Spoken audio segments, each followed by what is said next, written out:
नमस्कार, मैं Himanshu Mishra. Global Bharat TV में आप सभी का स्वागत है। इलेक्शंस एक बार फिर से शुरू हो गए हैं। जी हां, चुनाव आयोग ने आज प्रेस कॉन्फ्रेंस की और बताया कि कब कब चुनाव होंगे और कब जो मतगणना होगी।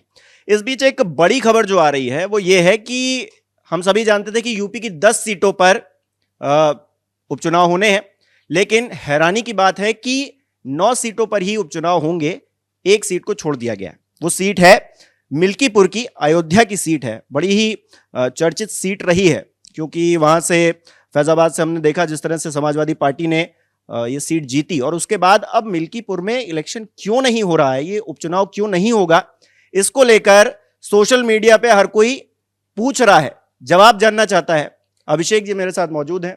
अभिषेक जी बताएंगे कि आखिरकार क्या वजह है कि इलेक्शन कमीशन ने मिल्कीपुर में चुनाव की घोषणा नहीं की है। अभिषेक जी। बिल्कुल, ये देखिए कि समाजवादी पार्टी के लिए एक बहुत बड़ा झटका है। और कैसे पूरे इलेक्शन में, कैसे जब कहा जाता है कि उपचुनाव पे सरकार का कंट्रोल होता है, ये बात सब जानते हैं। और उपचुनाव में सरकार के जो भी सत्ता में होता है, अगर वो चाहे तो चुनाव को प्रभावित कर सकती है, और इसका पुराना रिकॉर्ड इस देश में रहा है हर राज्य में। मिल्कीपुर में चुनाव नहीं होगा, ये खबर जब हमने देखी तो हमारे जर्नलिज्म के करियर में कभी इस तरीके की खबर नहीं आई थी। मुझे नहीं समझ में आया ऐसा क्यों हुआ। हमने कुछ अधिकारियों को कॉल लगाया, और जो योगी आदित्यनाथ के बहुत खास अधिकारी हैं और इस वक्त जो है जिलों में कप्तान हैं, तो हमने उनसे पूछा कि क्या मिल्कीपुर और बहराइच दंगा कनेक्ट करके अगर देखें कि लॉ एंड ऑर्डर सिचुएशन को संभालने के लिए मिल्कीपुर को होल्ड किया गया है, वो वजह नहीं थी। तो चुनाव आयोग ने हालांकि खुद बताया है कि पिटीशन दायर की गई है कोई, और उस पिटीशन पे जब तक सुनवाई नहीं होगी कोर्ट में, तब तक मिल्कीपुर में जो चुनाव है उसकी तारीखों का ऐलान नहीं होगा। मिल्कीपुर में चुनाव की तारीखों का ऐलान एक साथ न होना, यानी कि 13 नवंबर को चुनाव पूरे यूपी में होंगे 9 सीटों पर, और मिल्कीपुर में नहीं होगा। इसका बहुत बड़ा फायदा बीजेपी को मिलेगा। उसके पीछे कई बड़ी वजहें हैं। वजह नंबर 1 कि मिल्कीपुर बहुत बड़ी लड़ाई है। बीजेपी अगर उपचुनाव में भी मिल्कीपुर हारेगी तो जो 1980 के दशक के बाद से अटल बिहारी वाजपेयी हो या मुरली मनोहर जोशी हो या लाल कृष्ण आडवाणी हो, वीएचपी हो, आरएसएस हो, जो लोगों ने राम मंदिर को लेकर एक शुरुआत की थी इस देश में, और उसको पॉलिटिकल फायदे के तौर पर उसको तैयार किया गया राम मंदिर को, वो हाथ से चला जाएगा। इसीलिए बीजेपी मिल्कीपुर सिर्फ एक सीट नहीं है, मिल्कीपुर इस बात का प्रमाण भी होगा कि आखिरकार क्या सच में बीजेपी राम के हैं, क्योंकि सभी राजनीतिक पार्टियां अपने अपने भगवान, अपने अपने क्रांतिकारी और अपने अपने नेताओं को चिन्हित करती हैं। तो बीजेपी मिल्कीपुर में तभी जीतेगी जब योगी आदित्यनाथ लगातार अयोध्या में होंगे। आपने देखा कि सीटों पे चुनाव तो 10 पे होने हैं उपचुनाव, लेकिन अयोध्या लगातार योगी जा रहे हैं, और मिल्कीपुर हर हफ्ते उनका प्रोग्राम बन रहा है। वो मिल्कीपुर जाते हैं, मैनेजमेंट देखते हैं, बूथ मैनेजमेंट देख रहे हैं, सब कुछ देख रहे हैं। तो मिल्कीपुर में चुनाव 2024 में नहीं होगा, इसकी पूरी संभावना अब दिखाई दे रही है। मिल्कीपुर में जब चुनाव होगा तो अखिलेश वर्सेस योगी होगा। आपने ये देखा होगा कि जब कन्नौज में चुनाव चल रहा था, अखिलेश यादव की स्थिति बहुत अच्छी लोकसभा में थी नहीं, लेकिन वो बूथ बूथ पर गए। आप समझिए, अखिलेश यादव भी तो प्रदेश के मुख्यमंत्री रहे और बड़े नेता हैं, 5 साल कार्यकाल चलाया, लेकिन उसके बावजूद अपना चुनाव जीतने के लिए अखिलेश यादव एक बहुत नए नेता और छोटे नेता की तरह बूथ बूथ पर गए। उनकी दारोगा और सीओ से वहां पे बहस हुई, और बूथ पे जाके उन्होंने खुद देखा जो प्रत्याशी के पास राइट होता है। इसीलिए यह खबर बहुत चौंकाने वाली जरूर है, लेकिन इसमें सरकार ने बहुत तरीके से कानून का फायदा उठाया है।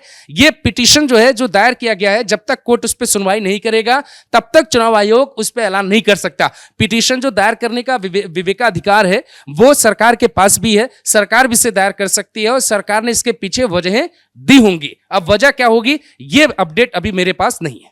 अच्छा, टेक्निकली अगर देखें तो चलिए ठीक है, एक चुनावी याचिका है, उसके चक्कर में आप चुनाव नहीं करवा रहे हैं, उपचुनाव नहीं हो रहा है, लेकिन पॉलिटिकल क्या वजह है?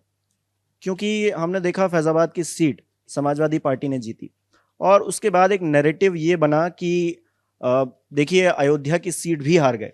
राम मंदिर बनने के बाद, उसके भूमि पूजन होने के बाद सबको ये उम्मीद थी कि कम से कम वो सीट भारतीय जनता पार्टी के पक्ष में है। अब जो वहां से जीते अवधेश जी, उन्हीं के सुपुत्र वहां मिल्कीपुर से इलेक्शन लड़ रहे हैं। अब ऐसे में क्या नैरेटिव जा रहा है, पॉलिटिकली क्या मैसेज जा रहा है जब इलेक्शंस का ऐलान उस सीट पर नहीं हुआ?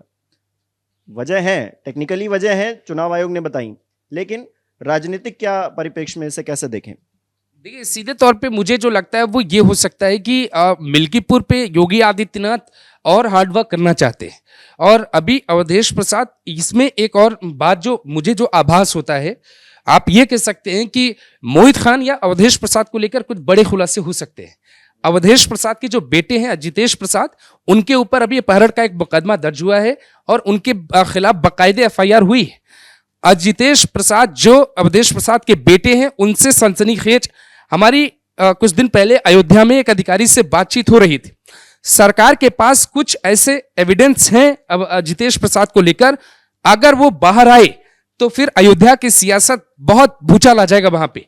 और मिल्कीपुर चूंकि सरकार के साथ, सरकार अपनी एक बॉडी है लोकतंत्र की, तो चुनाव आयोग भी एक बॉडी और स्वतंत्र बॉडी है, तो चुनाव आयोग पर कभी निर्देश नहीं जारी किया जा सकता सरकार की तरफ से। इसीलिए कानून का सहारा लिया गया है और पिटीशन दायर किया गया है कोर्ट में, जिसके कारण से वहां पे होल्ड किया गया।